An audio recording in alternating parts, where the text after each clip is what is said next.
శివ మహాపురాణంలో శతరుద్ర సంహితలో 16 చాప్టర్లో 20 శ్లోకా నుంచి యక్ష రూపాన్ని ధరించి ఎప్పుడైతే గర్వానికి లోబడి ఉన్న ఆ దేవతల గణముల దగ్గరికి వచ్చాడు, వచ్చి వాళ్ళతో ఇలా మాట్లాడుతున్నాడు ఆ పరమేశ్వరుడు.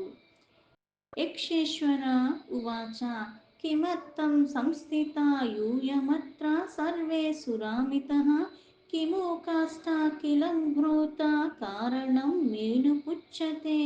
యక్షేశ్వరుడు మళ్ళీ ఇలా అన్నాడు, ఓ దేవతలారా, మీరందరూ కూడా ఇలా ఇక్కడే ఒక ప్రదేశంలో ఉండి ఏం చేస్తున్నారు, అసలు ఈ కారణం ఏంటి అని. అంటే వాళ్ళ గర్వయుక్తంగా వాళ్ళకున్న బలాన్ని వాళ్ళందరూ పొగుడుకుంటూ చాలా ఆనందానికి లోబడిపోయి ఉన్నారు, పైగా మాయామోహాలకి లోబడి ఉన్నారు. అందుకని ఇక్కడ అందరూ ఒక్క దగ్గరే ఉండడానికి కారణం ఏంటి అదన్నీ అడిగాడు, అది నాకు చెప్పండి అని. దేవ ఊచుహు అభూధత్ర మహాదేవ రణః పరమధారుణః అసురా నాశితాః సర్వే అవిష్టా విద్రుతాగతాః. ఆ యక్షుడితో దేవతలు ఇలా చెప్తున్నావు, దేవా, ఇక్కడ దేవదానవుల మధ్య చాలా భయంకరమైన సంగ్రామం జరిగింది. ఇక్కడ సమస్త అసురులు కూడా నశించిపోయారు, మేము మాత్రమే మిగిలాము. అందుకే వాళ్ళందరూ మాకు భయపడిపోయి, ఎందుకంటే మా బలాన్ని తట్టుకోలేక వాళ్ళందరూ ఇక్కడి నుంచి పరిగెత్తుకుంటూ వెళ్ళిపోయారు అన్నాడు. వయం సర్వే మహావీరా దైత్యాఘనా బలవత్తరాః అగ్రేస్మాకం కియంతస్తే దైత్యాః శూద్రబలాః సదా. మేము చాలా పరాక్రమవంతులు, మాకు బలం చాలా ఎక్కువ, అందుకని మేము దైత్యం కొట్టేదానికి వాళ్ళు తట్టుకోలేక, వాళ్ళు బలశాలుడు కారు కాబట్టి మా బలాన్ని తట్టుకోలేక వాళ్ళు ఇక్కడి నుంచి వెళ్ళిపోయారు. మా సమక్షంలో వాళ్ళు నిలవలేకపోయారు, అందుకే ఈ అల్పులైన దైత్యులు ఇక్కడి నుంచి పారిపోయారు. అయితే ఇక్కడ వీళ్ళు అల్పులే అని చెప్పారైతే మా బలం ముందు వాళ్ళ బలం ఎంత, అది చాలా తుచ్చమైంది, అందుకని మా సమక్షంలో వాళ్ళు నిలవలేరు అని. నందీశ్వర ఉవాచ ఇతి శ్రుత్వా వచస్తేషాం సురాణాం గర్వగర్భితం గర్వహాసో మహాదేవో యక్షరూపో వజో అబ్రవీత్. నందీశ్వరుడు మళ్ళీ ఇలా చెప్తున్నాడు, దేవతలందరూ ఇంత గర్వంతో ఉండి ఇలా మాట్లాడేసరికి వాళ్ళు మాట్లాడిన మాటలు విన్న ఆ గర్వాన్ని నశింపజేసేవాడైన యక్ష రూపంలో ఉన్న ఆ పరమేశ్వరుడు మళ్ళీ వాళ్ళతో మాట్లాడుతున్నాడు. యక్షేశ్వర ఉవాచ హే సురా నిఖిలాయోయం మద్వచః శృతాధరా యథార్థ వాచ్మి నా సత్యం సర్వగర్వాపహారకం. దేవగణములతో ఆ యక్షుడిలా పరమేశ్వరుడు యక్ష రూపంలో ఉన్నాడు. ఓ దేవగణములారా, మీరందరూ కూడా నేను చెప్పే చాలా ఆధారపూర్వకంగా నేను చెప్పే మాటలు వినండి. అయితే మీ గర్వాన్నంతా కూడా తొలగించేలాగా, నశింపచేసేలాగా యథార్థమైన మాటలు నేను చెప్తున్నాను ఇప్పుడు, అందుకుపై ఇవి పరమ సత్యం, ఇవి అసత్యాలు కావు అన్నారు. గర్వమేనం నా కురుత కర్త హర్త పరః ప్రభుః విస్మృతాశ్చ మహేశానం కథయధ్వం వృతాభనః. అందరికీ కూడా అహంకారాన్ని లోబడకుండా అహంకారాన్నే తొలగించగలిగిన వాడు, అందరినీ కూడా, అంటే కర్త హర్త భర్త అంటారు ఎవరిని, అంటే సృష్టించడానికి మూలమైన వాడు, అలాగే నశించడానికి కూడా మూలమైన వాడు, రచించేవాడు ఆ పరమాత్మ, సంహరించేవాడు కూడా ఆ పరమాత్మే. ఆయన తప్పితే ఇంకా ఎవ్వరూ కాదు అది చెయ్యగలిగింది, చేసేది ఆ పరమాత్మే. అందుకే ఆ మహాదేవుణ్ణే మీరు మర్చిపోయారే, నిర్బలులుగా ఉన్న మీకు బలాలు పెరిగేలాగా చేశాడైతే ఈ బలం రాగానే మీకు అహంకారం వచ్చేసింది అన్నాడు. యుష్మాకం చేత్సాహి మధో జానతాం స్వబలం మహత్ మత్స్థాపితం తృణమిధం చింత స్వాశ్చేశ్చ తేహస్సురః.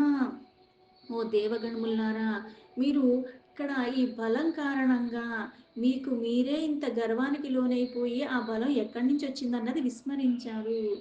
అయితే నేను చెప్పేది కూడా మీరు వినట్లేదు.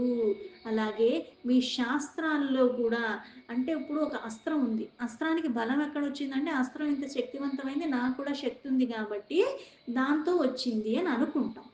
కానీ నిజంగా అక్కడ మళ్ళీ ఆ దైవం యొక్క అనుగ్రహం లేకపోతే ఎంతదైనా సరే, ఇప్పుడు ఎలా చెప్తారంటే సాధారణంగా ఇప్పుడు పరమాత్మ యొక్క అనుగ్రహం ఉండి మనకి అనుకూలంగా ఉన్నప్పుడు ఏమవుతుంది, గడ్డి పరక కూడా బ్రహ్మాస్త్రం అవుతుంది. అది లేని క్షణంలో బ్రహ్మాస్త్రం చేతిలో ఉన్న అది గడ్డి పరకతో సమానమైపోతూ ఉంటుంది. అందుకే మీరే బలవంతులు అనుకుని అసలైన వాడిని సంహరించేవాడిని అలాగే సృజించే వారిని అటువంటి ఆ పరమాత్మను ఈ అహంకార కారణంగా మీరు విస్మరిస్తున్నారు. అది సరైనది కాదు. అందుకే అయితే ఇప్పుడు నేనేదైతే ఇక్కడ పెడుతున్నానో, ఇప్పుడు పెట్టేది ఇక్కడ అంటే ఒక చిన్నది. అట్లాంటిది నేను ఇక్కడ పెడుతున్నాను. దీన్ని గనక మీకున్న అస్త్రశస్త్రాలు ఏవైతే ఉన్నాయో దాన్ని మీరు భేదించి, ఛేదించి నాకు చూపిచ్చండి అన్నాడు. అంటే ఏ అస్త్రాలతో, ఏ బలంతో ఇప్పుడు దాకా ఆ దైత్యుల మీద చూపిచ్చారో వాళ్ళందరూ పారిపోయారు. మాకే బలం అని చెప్పాడు కదా! అందుకని ఇక్కడ నేను పెట్టేది ఈ గడ్డి పరకను మీ ఉన్న అస్త్రాలతో దీన్ని అంటే దాన్ని కోసి చూపిచ్చండి అన్నాడు. ఇప్పుడు ఏమొస్తుంది గర్వం ఉన్నప్పుడు ఏమవుతాయి ఇది పెద్ద లెక్క దీన్ని ఎంత తేలిగ్గా చేసేయచ్చు అని అనుకుంటాం మనం. నందీశ్వర ఉవాచ ఇత్యుక్తవేకం తృణం తేషాం నిక్షిక్షేప పురస్తతః జహే సర్వమధం యక్షరూపం ఈశః సతాం గతిః. నందీశ్వరుడు ఇలా చెప్పారు. ఇలా చెప్పి ఆ యక్షుడు ఆ సత్పురుషులకి గతి కలిగించేవాడు ఇక్కడ పరమేశ్వరుడు యక్ష రూపంలో వచ్చాడు. ఆ దేవతలందరూ కూడా అబ్బాయి గడ్డిపరక పెద్ద లెక్క అనుకున్నారు అని ఇక్కడ ఆ దేవతలందరూ కూడా ముందుకు వచ్చేసారు. అయితే వాళ్ళ ద్వారా అందరూ కూడా ఎంత వచ్చినా సరే దాన్ని ఏమి చెయ్యలేకపోయారు. వెంటనే వాళ్ళందరికీ కూడా వాళ్ళ మదం అన్నది దూరం అయిపోయింది. అత సర్వే సురా విష్ణు ప్రముఖ వీరమానినాః కృత్వా స్వ పౌరుషం తత్ర స్వాయుధాని విచిక్షిపుః. అంటే ఇప్పుడు ఆ వీరమాన అని దేన్ని అంటారంటే వీరుడు కానివాడు వాడు వీరుడు అని అనుకుంటాడు. వాడికి ఏమి చేత కదా కానీ వాడు ఎలాంటి ఊహల్లో ఉంటాడంటే ఇది ఎంత అనేక చాలా తేలిక నేను చేసేయగలను గొప్పలు చెప్పుకున్నట్టుగా. నిజంగా వాస్తవానికి అక్కడ ఏమీ లేదు డోల. అయినప్పటికీ ఇలా చెప్పుకుంటా అంటే వీరుడు కానివాడు వీరుడని గొప్పలు చెప్పుకుంటూ నేను అంత చేయగలను ఇంత చేయగలను నాకు అంత ఉంది ఇంత ఉంది అని అనుకుంటాడు. వాళ్ళని వీరమాన అంటారు. అందుకే శూరుడు ఏమంటారు శూరమాన అన్నట్టుగా. ఇలా వాళ్ళు ఆ గడ్డి పరకను వాళ్ళ అస్త్రాలతో భేదించే ప్రయత్నం చేస్తున్నారు. ఏదైతే వీరులు అనుకున్నారో విష్ణు ఆది సకల దేవతలు కూడా వాళ్ళ ఉన్నయన్నీ కూడా ప్రయోగించి దాని మీద ఎన్ని రకాలుగా చేసినా తత్రాసన విఫలాన్యాషు తన్యాస్త్రాని ధిమూకసం శివ ప్రభావతస్తేషం మూఢగర్వాపహారిణః. అంటే ఒక అస్త్రాన్ని ప్రయోగించినప్పుడు అవ్వలేదన్నప్పుడు ఇంకొకరికన్నా పని చేయాలి కదా, పని చేయదు. ఎందుకు అంటే అహంకారం మాయామోహం అన్నది ఎలా ఉంటుంది అంటే వాడు చేసింది తప్పు అంటే ఇప్పుడు నా జీవితంలో అన్నీ నాకే ఎక్స్పీరియన్స్ అవ్వాలంటే నా జీవితం సరిపోదు నాకు. పెద్దలు కొన్ని కొన్ని వాళ్ళ అనుభవాలు మనకి చెప్పేది ఎందుకు అంటే ఆ తప్పులు నేను ఎలాగో చేశాను నాకు అనుభవం వచ్చింది నువ్వు మళ్ళీ చెయ్యక్కర్లే ఆ అనుభవాన్ని తీసుకుని నువ్వు మళ్ళీ ఇంకా జాగ్రత్తగా ఉండు అని చెప్తారు. కానీ ఇక్కడ ఒకళ్ళ తర్వాత ఒకళ్ళు ఒకళ్ళ తర్వాత ఒకళ్ళు అందరూ దాని మీద ప్రయోగిస్తూనే ఉన్నారు కానీ వాళ్ళ అస్త్రాలన్నీ కూడా దాన్ని ఏం చెయ్యలేకపోతున్నాయి. మూఢం గర్వము. అందుకని ఒక్కొక్కగా ప్రయత్నించే కొద్దీ ఏమవుతుంది ఆ బలం అన్నది తక్కువ అని అర్థమైపోతుంది. అందుకని ఇక్కడ ఆ మూర్ఖత్వం మూఢత్వం నశించిపోతూ ఉంది. ఆ పరమాత్మ యొక్క ప్రభావంతో దేవతలందరూ కూడా వాళ్ళ అస్త్రాలన్నీ కూడా ఇంకా వృధా అన్నట్టుగా అయిపోయింది. అవి పని చేయకుండా అయిపోయాయి. ఇంత భీకరమైన యుద్ధం ఆ దానవులతో చేసి విజయాన్ని పొందానన్న గర్వంలో ఉన్నారు. అలాంటి ఒక గడ్డి పరకనేమి చేయలేకపోతున్నారు. అతాసిత్తు నభోవాని దేవ విస్మయ హారిణి యక్షోయం శంకరో దేవాః సర్వగర్వాపహారకాః. దేవతల ఆశ్చర్యంతో ఇక్కడ ఆకాశవాణి అప్పుడు వాళ్ళకి వినిపించింది. దేవతలారా ఆ యక్ష రూపంలో ఉండి మీ అహంకారాన్ని తొలగించిస్తున్నవాడు ఆ సదాశివుడే. అంటే చెంతనే ఉన్నా కూడా తెలుసుకోలేనంత మూర్ఖత్వంలోకి వెళ్ళిపోతాము. సర్వవ్యాపిగా అయిన పరమాత్మ సర్వంలో వ్యాపించి ఉన్నాడు. నీలో నాలో అంతరంగికంగా ఆ హృద్గుహలో ఎప్పుడూ ఉంటూనే ఉన్నాడు. కానీ నా అజ్ఞాన వశమున దాన్ని నేను అర్థం చేసుకోలేదు. దాన్ని నేను తెలుసుకునే ప్రయత్నం కూడా చెయ్యట్లా. నాకది చెంతనే ఉన్నప్పుడు కూడా ఎలా అయితే దుర్లభం అయిపోయాడో అలాగే ఈ గర్వానికి మోహానికి లోబడిపోయిన కారణంగా యక్ష రూపంలో ఉన్నది పరమాత్మ అని తెలీదా కానీ తెలుసుకోలేకపోయారు. మీ గర్వాన్ని తొలగించడానికి ఆ సదాశివుడే ఈ యక్ష రూపంలో వచ్చాడు అని ఆకాశవాణి చెప్పింది. కర్త హర్త తథా భర్తాయమేవ పరమేశ్వరః ఏతద్బలేన బలినో జీవాः సర్వే అన్యతా నహి. ఆ పరమేశ్వరుడే సృష్టికర్త, కర్త, హర్త, భర్త అంటారు. అంటే సృష్టించేది తానే, పోషణ చేసేది తానే, అలాగే సంహరించేది తానే. జీవుల యొక్క బలానికి కారణం పరమాత్మ, ఇంకొకటి ఏదీ కాదు.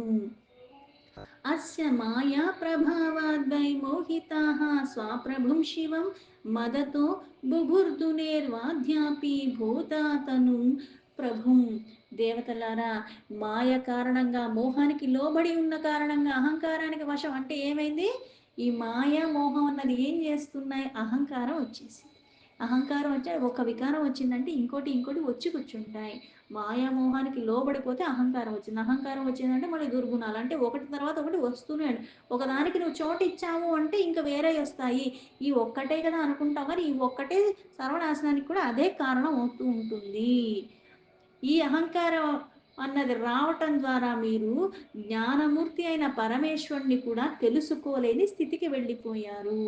నందీశ్వర ఉవాచ ఇతి శ్రుత్వా న భూమాని భూభుదస్తే గతస్మయాః యక్షేశ్వరం ప్రణోముశ్చ తుష్టవుశ్చ తమీశ్వరం. నందీశ్వరుడు ముల్లిలా చెప్తున్నారు. ఈ ప్రకారంగా ఆకాశవాణిని విని దేవతలందరూ కూడా అప్పటికే గర్వం తొలగిపోయింది. వాళ్ళు ఆ ఈశ్వరుని అప్పుడు గుర్తించారు. ఆ యక్షేశ్వర రూపంలో ఉన్న ఆ పరమేశ్వరుడికి నమస్కరిస్తూ ఆయన స్తుతులు చేయటం మొదలుపెట్టారు. దేవ ఊచుః దేవదేవ మహాదేవ సర్వ గర్వాపహారక యక్షేశ్వర మహాలీలా మాయా తే అత్యద్భుత ప్రభు. ఓ దేవదేవ, ఓ మహాదేవ, అందరి యొక్క గర్వాన్ని తొలగించగలిగిన వాడివి నువ్వు, యక్ష రూపంలో ఉన్నాడు నువ్వు. నీ మహాలీల ప్రభావము ఓ ప్రభు, మాయని అత్యంత అద్భుతంగా రచించిన వాడి, కానీ మాయాతీతుడు, నువ్వు లీలలు చేస్తూ ఉంటావు. మోహిత మాయయాధ్యాపి తవ యక్ష స్వరూపిణః సర్వగామభిభాషంతస్త్వత్పురోహి పృథక్మయాః. ప్రభు, యక్ష రూపాన్ని ధరించి మాయామోహితులైన మా నుంచి కూడా ఇక్కడ మీరు గర్వపూర్వకంగా మేము మాట్లాడినవన్నీ మాట్లాడాము. ఇదానీం జ్ఞానమాయాంతం తవేవ కృపయా ప్రభో కర్త హర్త చ భర్త చ త్వమేవాన్యో న శంకర. ప్రభు, ఓ శంకర, నువ్వు ఈ కృపతో మేము ఇప్పుడు అజ్ఞానాన్ని తొలగించుకున్నాము, జ్ఞానపరులయ్యాము. అందుకే ఆ కర్త హర్త అంటే సృష్టించేవాడివి నువ్వు, పోషించేవాడివి నువ్వు, మళ్ళీ లయం చేసేవాడివి నువ్వు. నువ్వు తప్పితే ఇంకోళ్ళు ఎవరంటే ఉన్నది పరమాత్మ ఒక్కడి. ఆ ఒక్కడి నుంచే అవ్యక్తంగా ఉన్న పరమాత్మ వ్యక్తమవుతున్న ప్రతిదానికి మూలమైన వాడు. అందుకే నువ్వు ఉన్నది ఒక్కడివే. తమేవ సర్వశక్తీనాం సర్వేషాం హి ప్రవర్తకః నివర్తకశ్చ సర్వేశః పరమాత్మ అవ్యయో అద్వయః. సకల జీవులకి, సమస్త శక్తికి కారణమైన వాడివి నువ్వు. నువ్వే సర్వేశ్వరుడి పరమాత్మవి, అవ్యయుడుగా ఉన్నావు, అద్వితీయమైన వాడివి నువ్వే. యక్షేశ్వర స్వరూపేణ సర్వేషాం నో మధోహృతః కృతో మన్యమహే తత్తో అనుగ్రహో హి కృపాలున. ఈ యక్షేశ్వర రూపాన్ని ధరించి మా మీద మీ కరుణ ప్రసరింపజేయటం వల్ల మళ్ళీ ఆ అహంకారాన్ని నుంచి మాకు దూరం అయ్యేలాగా చేశావు, మా మదమత్తుని తొలగించావు నాయన.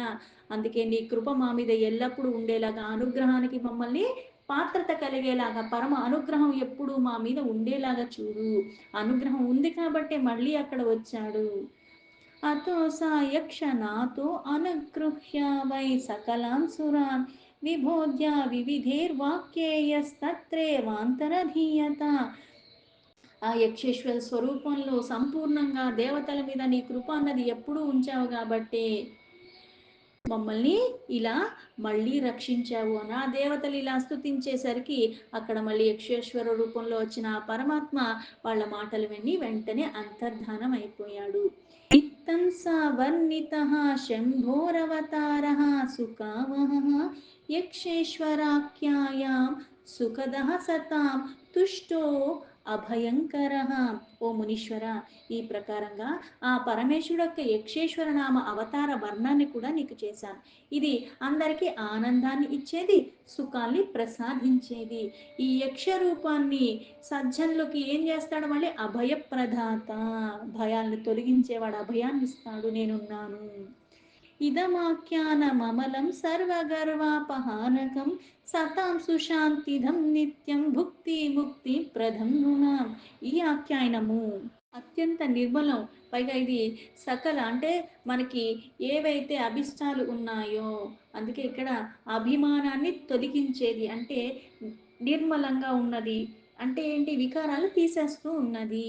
ఏదైతే నీకు హాని చేస్తుందో అవన్నీ నశింపచేస్తుంది. అందుకే సత్పురుషులు ఎప్పుడూ కూడా శాంతిదాయకముగా, అలాగే ఈ భోగము మోక్షాన్ని ప్రసాదిస్తుంది అంటారు. యా ఇదం శృణుయాద్భక్త్యా శ్రావయేత్వా సుధిః పుమాన్ సర్వకామానవాప్నోతి తతశ్చ లభతే గతిం.